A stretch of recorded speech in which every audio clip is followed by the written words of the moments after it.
সকল আজিৰ কেবিনেটত আমি অসমমালা আঁচনিৰ তৃতীয় সংস্কৰণ আমি অনুমোদন কৰোঁ। আপোনালোকে জানে যে ৰাজ্যত ইতিমধ্যে অসমমালা 1 আৰু অসমমালা 2 এই দুইটা আঁচনি চলি আছিলে আৰু আজিৰ কেবিনেটত আমি অসমমালা 3 আঁচনি অনুমোদন জনাও। এই আঁচনিৰ জৰিয়তে অসমত 883 কিলোমিটাৰ পথ আমি ডাবল লেনিঙৰ পৰা আৰম্ভ কৰি এটা ইকনমিক কৰিডৰ হিচাপে বনাম বা নিৰ্মাণ কৰিম আৰু ইয়াত কেইবাটাও গুৰুত্বপূৰ্ণ পথ সন্নিবিষ্ট কৰা হৈছে আৰু এই আঁচনিখন ৰূপায়ণ কৰিবলৈ কেবিনেটে আজি ৩,২১৭ কোটি টকা অনুমোদন কৰে। আপোনালোকৰ মনত আছে যে গুৱাহাটী ভ্ৰমণৰ সময়ত প্ৰধানমন্ত্ৰী নৰেন্দ্ৰ মোদী ডাঙৰীয়াই গুৱাহাটী নেহেৰু ষ্টেডিয়ামক ফিফা অলিম্পিক লেভেলৰ এখন ফুটবল ষ্টেডিয়ামলৈ ৰূপান্তৰ কৰাৰ এখন আঁচনিত আধাৰশিলা স্থাপন কৰিছিলে। কেবিনেটে এই গোটেই ৰিডেভেলপমেণ্ট প্ৰজেক্টটো য'ত নেকি বৰ্তমানৰ নেহেৰু ষ্টেডিয়ামটো ভাঙি পেলোৱা হ'ব, তাত নতুনকৈ এখন ফুটবল ফিল্ড বনোৱা হ'ব, এখন ট্ৰায়েল মেটছৰ ফুটবল ফিল্ড বনোৱা হ'ব, ইনডোৰ ষ্টেডিয়াম থাকিব, ছুইমিং পুল থাকিব। এই গোটেই প্ৰকল্পটোৰ কাৰণে নিবিদা আহ্বান কৰিছিল। লাৰ্ছন এণ্ড টাৰ্বো কোম্পানীয়ে এই নিবিদা লাভ কৰিবলৈ সক্ষম হৈছিলে। আজি কেবিনেটে সেই প্ৰকল্পটোত অনুমোদন জনাই 765 কোটি টকা ইয়াত ব্যয় হ'ব। আমাৰ লিডু নামদাঙত এখন নতুন 9.4 হেক্টৰৰ ৰিজাৰ্ভ ফৰেষ্ট নিৰ্মাণ কৰিবলৈ কেবিনেটে আজি অনুমোদন দিয়ে। আজি আমাৰ কেবিনেটত এটা জলসম্পদ বিভাগৰ ফালৰ পৰা এটা পলিচি আহিছিল। সাধাৰণতে আমি যেতিয়া মথাউৰিবোৰ বনাওঁ, মানুহৰ আমন্ত্ৰণত বনাওঁ বা মানুহে দাবী কৰাৰ ফলত আমি মথাউৰি বনাওঁ। কিন্তু যেতিয়া মানুহৰ মাটিক ৰক্ষা কৰিবৰ কাৰণে আমি মথাউৰি বনাওঁ, পৰৱৰ্তী সময়ত সেই উপকৃত পৰিয়ালবিলাকে লেণ্ড একুইজিশ্যনৰ টকা চৰকাৰৰ পৰা দাবী কৰে। প্ৰথম অৱস্থাত কয় মথাউৰি বনাব লাগে, আমি মথাউৰি বনাই দিওঁ, তেওঁলোক উপকৃত হয়। তাৰ পিছত ডিপাৰ্টমেণ্টক 4-5 বছৰ পিছত কোৰ্টত লৈ যায় যে আমাক লেণ্ড একুইজিশ্যনৰ খৰচ দিয়া নাই। কেবিনেটে সেইকাৰণে এটা পলিচি কৰিছে যে আমি প্ৰথমতেই যাৰ অঞ্চলত আমি এনেকৈ মথাউৰি বনাম, প্ৰথমতে তেওঁলোকক আমি লেণ্ডটোৰ যাতে ভৱিষ্যতে লেণ্ড একুইজিশ্যনৰ টকা দাবী নকৰে, তাৰ ওপৰত আজি আমি এখন পলিচি বনাইছোঁ যাতে অনাগত দিনত ডিপাৰ্টমেণ্টটোৱে কোৰ্ট কেছৰ পৰা ৰক্ষা পৰিব পাৰে। 2026 চনৰ হলিডে লিষ্ট আজি কেবিনেটে অনুমোদন জনায়। 2026 চনত গেজেটেড হলিডে 35টা থাকিব, ৰেষ্ট্ৰিক্টেড হলিডে 39টা দিন থাকিব, হাফ হলিডে এদিন থাকিব আৰু holidays under NI Act 19 days থাকিব। আপোনালোকে জানে যে NI Actত নটিফাই নকৰিলে বেংক বন্ধ হৈ নাযায়। সেইকাৰণে আমাৰ গোটেইখিনিক আমি এটা সজাই দিছোঁ যে গেজেটেড হলিডে 35 দিন থাকিব, ৰেষ্ট্ৰিক্টেড হলিডে 39 দিন থাকিব, হাফ হলিডে এদিন থাকিব আৰু এই গোটেইকেইটা হলিডেৰ ভিতৰত 19টা দিন এনআই এক্টৰ অধীনত হলিডে হ'ব। তাৰ উপৰি সেকেন্ড এণ্ড ফোৰ্থ স্যাটাৰডে এইকেইটা হলিডে থাকিব। আৰু আমাৰ কেবিনেটে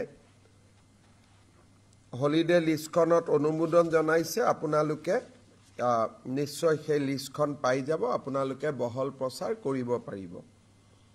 প্ৰতি বছৰে আমি মাতৃ পিতৃ বন্দনাৰ 3 দিন ছুটি সময়ত ঘোষণা কৰোঁ। এইবাৰ যাতে এমপ্লয়ীসকলে টিকেট আদি আগতে কাটিব পাৰে বা সুন্দৰ কৰি পৰিকল্পনা কৰিব পাৰে, এইবাৰ মাতৃ পিতৃ বন্দনাৰ ডেট কেইটাও আমি ঠিক কৰি দিছোঁ। সেইটো হৈছে জুলাই মাহৰ 9, 10, 11, 12 নহ'লে 23, 24, 25, 26 অৰ্থাৎ 2টা দিন আমি দিছোঁ। এটা হ'ল 9, 10, 11, 12 জুলাই নহ'লে 23, 24, 25, 26 জুলাই। শনিবাৰ ৰবিবাৰ 2টা থাকিব, 2টা দিন বন্ধ পাব। 4 দিন পিতৃ মাতৃৰ লগত কটাবৰ কাৰণে এতিয়াৰ পৰাই তেওঁলোকে প্লেনিং কৰিব পাৰিব, টিকট কাটিব পাৰিব। সেইকাৰণে এইবাৰ হলিডে লিষ্টতে আমি এই 2টা বন্ধ আমি দেখুৱাই দিছোঁ। আমি কেইদিনমান আগতে কৈছিলোঁ যে অনানুষ্ঠানিকভাৱে আমি কেবিনেটত নেলীৰ হত্যাকাণ্ডৰ ওপৰত চলা তিৱাৰী কমিশ্যনৰ বিষয়ে উল্লেখ কৰিছিলোঁ। 1983 চনৰ নিৰ্বাচনৰ সময়ত প্ৰি ইলেকশ্যন আৰু পোষ্ট ইলেকশ্যন অসমত যিমানকেইটা হিংসাত্মক ঘটনা ঘটিছিল গোটেইকেইটাকে সামৰি ত্ৰিভুৱন প্ৰসাদ তিৱাৰী কমিশ্যন নিৰ্মাণ কৰা হৈছিল। ত্ৰিভুৱন প্ৰসাদ তিৱাৰী কমিশ্যন মুখ্যমন্ত্ৰী প্ৰফুল্ল কুমাৰ মহন্তই 1987 চনত বিধানসভাত দাখিল কৰিছিল। কিন্তু তেওঁ উত্থাপন কৰিছিল, কিন্তু তাৰ কপি সদনক দিয়া নাছিল।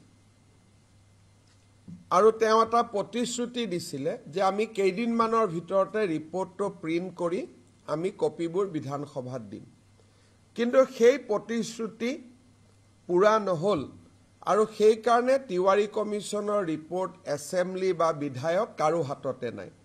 আজি কেবিনেটে সিদ্ধান্ত লৈছে যে আমি এইবাৰ বিধানসভাৰ প্ৰথম দিনাই হাৰ্ড এণ্ড ছফ্ট কপি আমি দুইটাই বিধানসভাৰ সদস্যসকলৰ মাজত বিতৰণ কৰিম। মুখ্যমন্ত্ৰী প্ৰফুল্ল মহন্তই দি যোৱা প্ৰতিশ্ৰুতি এটা যি কমিটমেণ্ট অফ দ্য হাউচ সেইটো পূৰণ কৰিব পৰা যাব।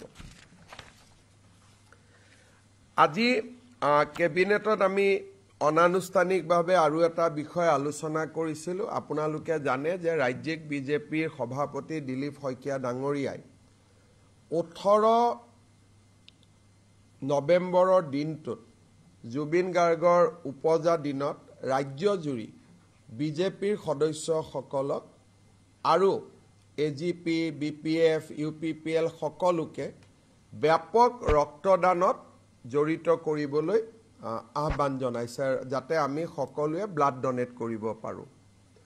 আজি আমি কেবিনেটত সিদ্ধান্ত লৈছোঁ যে চৰকাৰে টেকনিকেল ছাপোৰ্ট দিয়েই, তাৰ উপৰিও মন্ত্ৰীসকলে নিজৰ নিজৰ জিলাত তেওঁলোক থাকিব আৰু এই ব্লাড ডনেশ্যন কেম্পটো সফল কৰাত সহযোগিতা কৰিব। আৰু মই যদিও 18 তাৰিখে ৰাতিপুৱা আহি পাম লণ্ডনৰ পৰা, কিন্তু ময়ো ব্লাড ডনেশ্যন কেম্পত সহযোগিতা কৰিম আৰু স্বাস্থ্য বিভাগে বাকী সহায় কৰিব। 53টা স্থানত তেওঁৰ 53 বৰ্ষ উপলক্ষে 53টা স্থানত আমি ব্লাড ডনেশ্যন কেম্প কৰিম। স্বাস্থ্য বিভাগে তাত সম্পূৰ্ণৰূপে সহযোগিতা কৰিব। আজি আমি কেবিনেটত স্বাস্থ্য বিভাগক সহযোগিতা কৰিবলৈ অনুৰোধ কৰিছোঁ। টেকনিকেল পাৰ্টটো ডক্টৰ দিয়া, নাৰ্ছ দিয়া, ব্লাড লোৱা, বাকী মবিলাইজেশ্যন আন দায়িত্ব পলিটিকেল পাৰ্টিৰ থাকিব, কিন্তু mobilisation of doctors and nurse সেইখিনি আজি আমি স্বাস্থ্য বিভাগক দায়িত্ব দিছোঁ। আপোনালোকৰ যদি কিবা সুধিব বিচাৰে সুধিব পাৰে।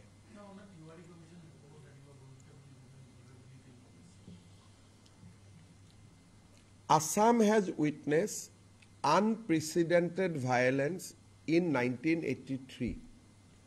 Over 2,000 people were killed at that point of time, and almost 3 lakhs people live in relief camp for months. The then government has constituted a commission under the chairmanship of Tribhuvan Prasad Tiwari. However, that report was not available in the public domain. When we inquired, we found that in 1987, the then Chief Minister Prafulla Mohanta placed the report in house, but he promised that I am going to supply printed copy in the days to come. However, printed copy were never provided with the MP MLA. Even our assembly library doesn't have a copy. State Cabinet has decided that in the coming assembly, we will circulate the report among the members of the Legislative Assembly, and we will also place copies of that report in the library of Assam Legislative Assembly. On the first day of the assembly? On 25th November, we are going to circulate that report. There are many conspiracy theories evolving around the Nelly massacre. So are you confident that this will bring... I think in regard to Nelly massacre, the commission has come forward with the factual situation of Nelly prior to the incident. As far as I have studied, the commission said that initially there were various incidents that has taken place prior to the Nelly occurrence, which has antagonized tribal population. As a retaliatory, tribal thereafter attacked the immigrant Muslim community. However, the highlights of the report is not about the incident. Highlight of the report is about the demographic changes that has happened in Assam since 1951.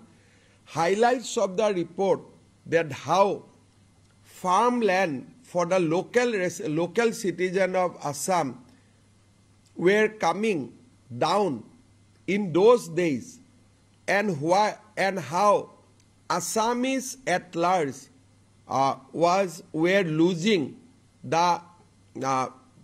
its economic, political, and cultural identity. So the report has beautifully narrated the situation of Assamese people way back in 1985.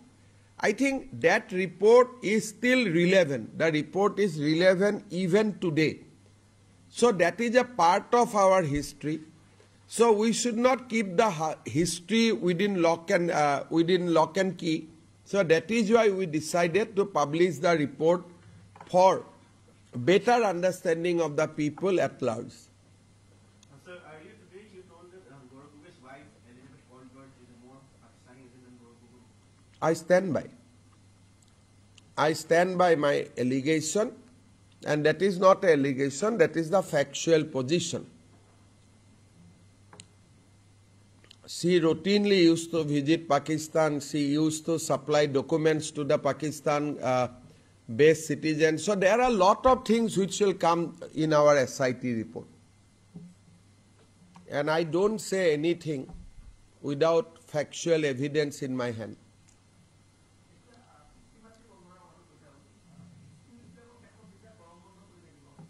শিক্ষকসকলে পিছত ল'ব পাৰিব।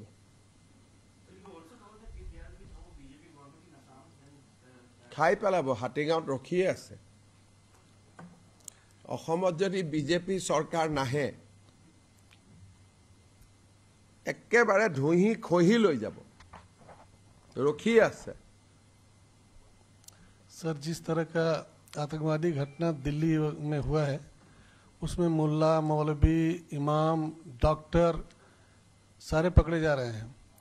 तो वो तो सामने आए, पकड़ाए, उनका हो गया। इस तरह का जिसे हमारे अवैध बांग्लादेशी हमारे असम में भी हैं, तो उससे बड़ा घातक वो है जो उनको रखते हैं अपने पास। देखिए, कोई कड़ी सजा ऐसी बनाई जाए कि जो उनको देखिए, शेल्टर नहीं दे, डॉक्यूमेंट्स उनके बनाते हैं, और वो फिर गुवाहाटी में भी इस तरह का बहुत सारा खाली प्लॉट पड़ा हुआ है जहां पर लोग भाड़े में उनको बेड़ागर बना के दे देते हैं। देखिए, असम का सिचुएशन बहुत ही अलग है।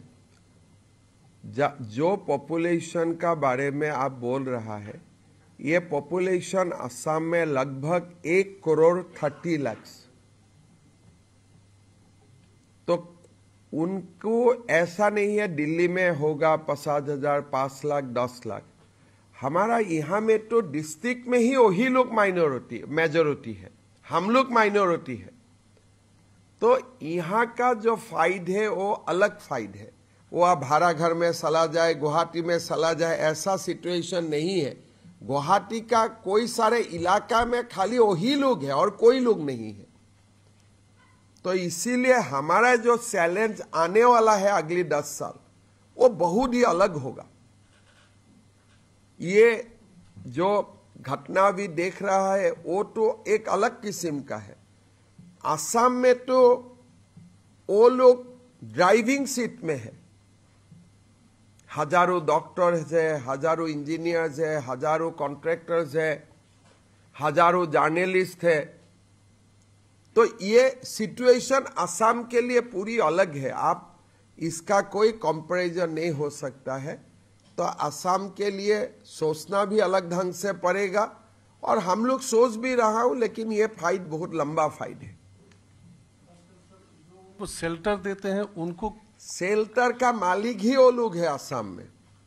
हम उनसे शेल्टर लेता हूं बरपेटा जिला में, साउथ सालमरा जिला में।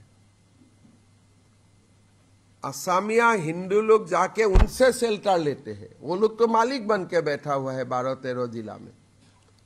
तो यहाँ का ये जो आपका एक प्री फिक्स माइंड सेट है, कोई शेल्टर देता है, कोई देता है, वो नहीं है। इकोनॉमी भी उनका हाथ में है। शेल्टर देने का मालिक ही वो लोग है असम में। तो असम का हालत कंपेरेबल नहीं है, ये कंप्लीट अलग है। इसका डिस्कशन भी अलग ढंग से होना पड़ेगा। ये जो हम लोग बोल रहे हैं उनको कोई शेल्टर नहीं देता है, हमारा लोग उल्टा जाके उनको रिक्वेस्ट करके रहता है साउथ सालमारा, मानकासा, धुबरी में। अभी हम लोग सरकार चला रहा हूं बोल के थोड़ा चल रहा है हमारा लोग, नहीं तो हमारा लोग को तो बाजार में 6 बजे का पास दिखाई भी नहीं देते हैं। वो लोगों को हम शेल्टर नहीं देता हूं, वो लोग हमें शेल्टर देता है। ऐसा सिचुएशन हो गए थे असम में। सर, हाल ही में कई जगह पर आपने बुलडोजर भी चलाया है। बुलडोजर आगे कहाँ चलने वाला है? वो तो हमारा लिस्ट है ना, जितना फॉरेस्ट, जितना वीजीआर, जितना ग्रेजिंग अंडर एनक्रोचमेंट है, वो तो हमारा निरंतर वो काम है, वो तो चलते रहेगा। क्या देख रहे हैं 3 लोगों का जो इंस्पेक्शन हुआ है, किस तरह का हम लोग क्या 2026 में किस तरह का परफॉर्मेंस करेंगे 3 लोगों को? वो करेगा अपना, बीच में शादी उदी का दिन ठीक कर रहे हैं, वही करेगा। 26 तक तो शादी होने वाला है। शादी का बारात में कौन कौन जाएगा, क्या आइटम आएगा, क्या खिलाएगा, मीट होगा, मछली होगा, बहुत सारे कुछ वो लोगों को काम करना है। वो लोगों का सीरियसनेस इतना में ही है। तो आप लोग भी उनको सीरियसली मत लीजिए। अगर आप लोग को शादी खाना है, शादी में निमंत्रण भेजवाना है, तो मैं अखिल को फोन कर दूंगा, आपको भी एक इनविटेशन भेज दे। बाकी तो वो लोग मीटिंग में आप लोग बाहर खड़ा होते हैं, सीरियसली कुछ बोलेगा, अंदर में वो लोग शादी का बात करते हैं। हबो सर, नेলিৰ প্ৰসংগত আপুনি অকমান অসমীয়াত কথাটো কৈ দিলে ভাল হয়। এই তিৱাৰী কমিশ্যনৰ ৰিপৰ্টত অসমৰ সেই সময়ত ঘটা গোটেইকেইটা ঘটনাৰ বিষয়ে উল্লেখ আছে। চিচিৰ বৰগাঁৱত আমাৰ ঘটনা হৈছিলে, চিলাপথাৰত, বকোত নগৰবেৰাত ঘটনা হৈছিলে, জাগিৰো নেলিত ঘটনা হৈছিলে, গহপুৰত ঘটনা হৈছিলে। প্ৰায় 20টা ডাঙৰ ঘটনা সেই সময়ত সংঘটিত হৈছিলে। তিৱাৰী কমিশ্যনে 20টা ঘটনাকে তেওঁলোকে তদন্ত কৰিছিলে, এফিডেভিট লৈছিলে আৰু প্ৰত্যেকটো ঘটনাৰ এটা বিশদ বিৱৰণী তেখেতসকলে ৰিপৰ্টত সন্নিৱিষ্ট কৰিছে। নেলিৰ ওপৰতো কৰিছে আৰু নেলিৰ ৰিপৰ্টটো পঢ়িলে আমি বুজি পাম যে নেলিৰ ঘটনা হোৱাৰ কাৰণ কি আছিল।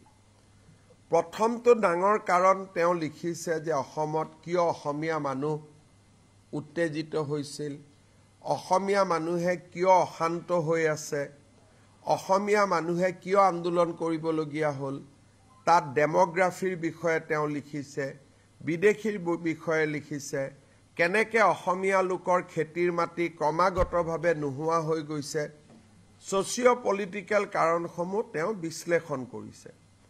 আছুৰ আন্দোলনৰ প্ৰভাৱো তেওঁ বিশ্লেষণ কৰিছে আৰু সেই সময়ত হোৱা প্ৰত্যেকটো ঘটনাৰ তেওঁ বিশ্লেষণ কৰিছে।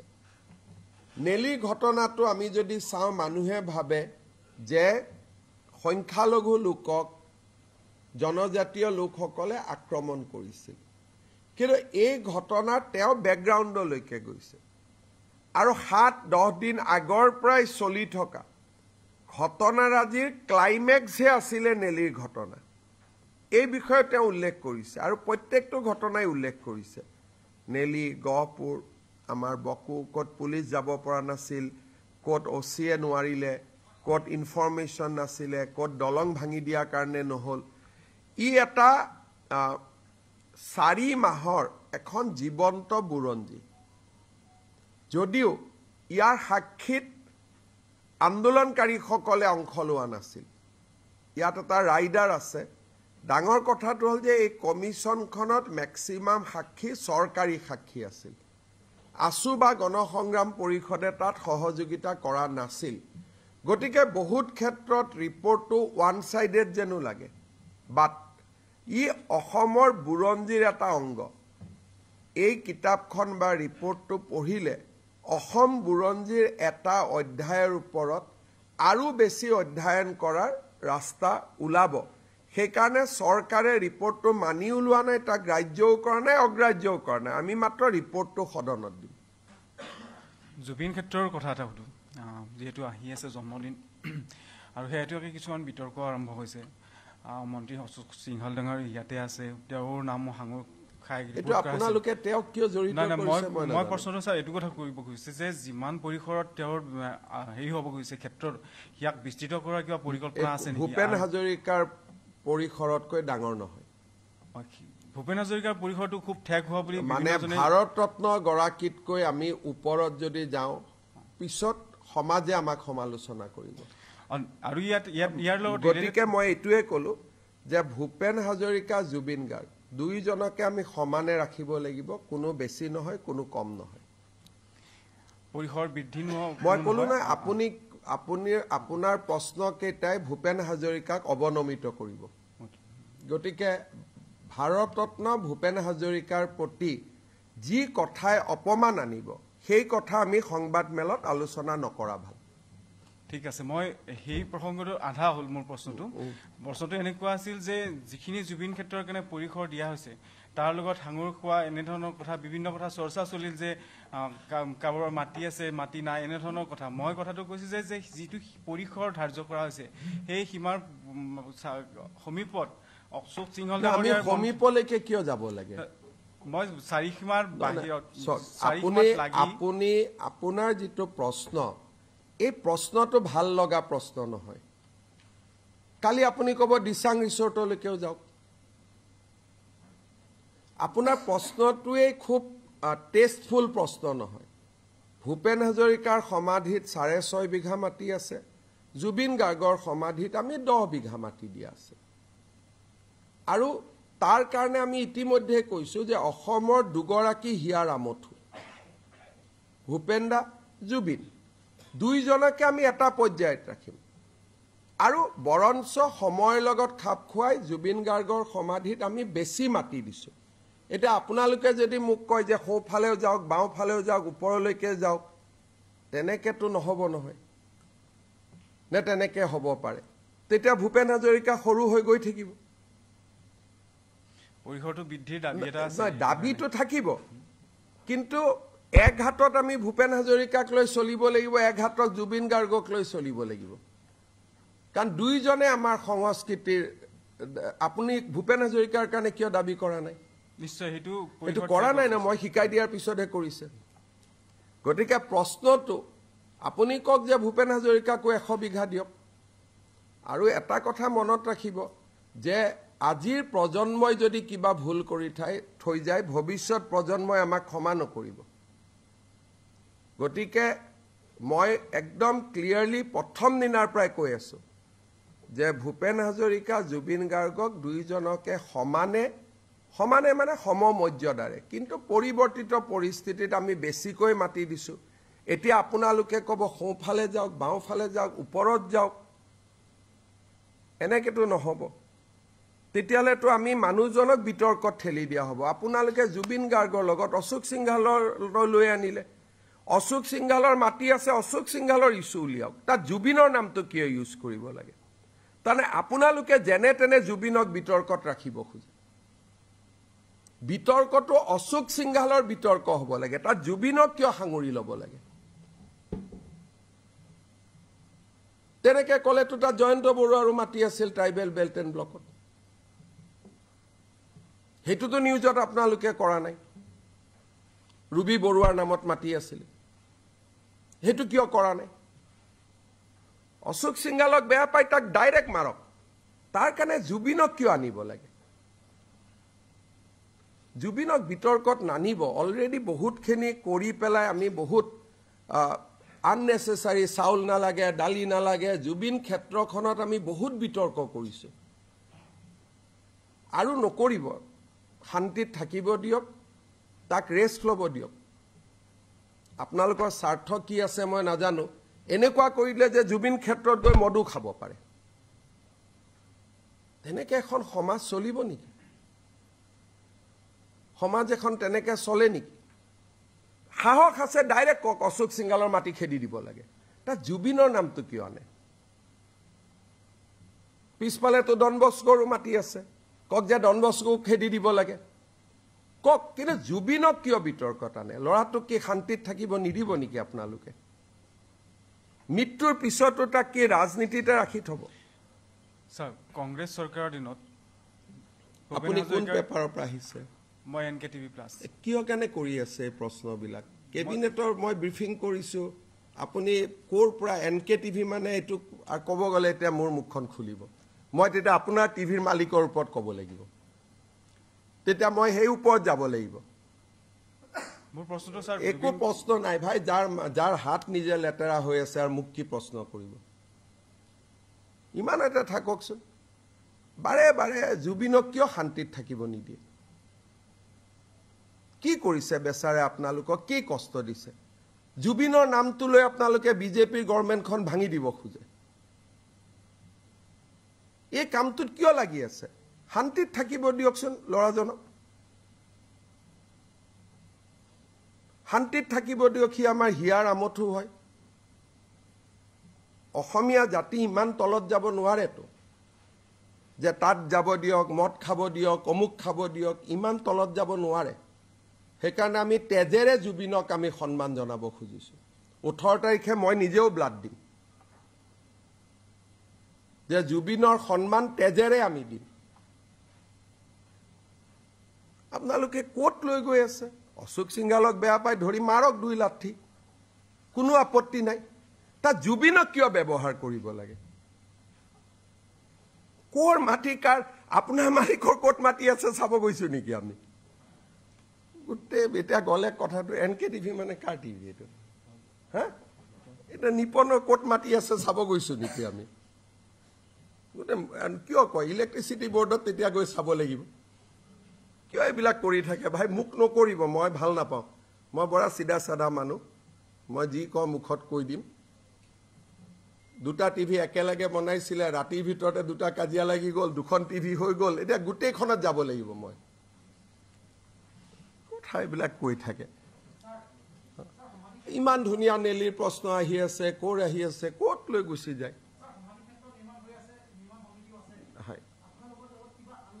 মোৰ লগত আলোচনা কৰিব নালাগে মই পুৰা স্বাধীনতা দিছোঁ যে যিমান ধুনীয়াকৈ পাৰে জুবিন আমাৰ সম্পদ হিয়াৰ আমঠু যিমান ধুনীয়াকৈ পাৰে জুবিনৰ সমাধি ক্ষেত্ৰ কৰক কংগ্ৰেছে ভূপেন হাজৰিকাৰ সমাধি ক্ষেত্ৰ যিমান ভাল কৰি কৰিব লাগিছিল নকৰিলে জুবিনৰ সমাধি সুন্দৰ কৰি হ'ব লাগে কংগ্ৰেছৰ দিনত ভূপেন্দাৰ সমাধি যিমান ভাল কৰি হ'ব লাগিছিল সিমান ভাল নহল মানুহে এতিয়াও দুখ কৰে জুবিনৰ সমাধি ভাল কৰি হ'ব লাগে আৰু মই সম্পূৰ্ণ স্বাধীনতা দিছোঁ যে আপোনালোকে যি ধৰণে মোক ড্ৰয়িং কৰি দিয়ে মই তেনেকৈ কৰি দিম আমাৰ কোনো আপত্তি নাই তাৰ কাৰণে যিমান টকা খৰচ কৰিব লাগে সেই টকাটো কম কাৰণ জুবিনে জাতিটোক যিমান দি থৈ গৈছে আমি তাক ঘূৰাই দিবৰ কাৰণে আমি নোৱাৰিম গতিকে যি ধৰণে আমি পাৰোঁ তেওঁৰ স্মৃতি আমি জীয়াই ৰাখিব লাগে খালি জুবিনক লৈ অশোক সিংঘালৰ গাত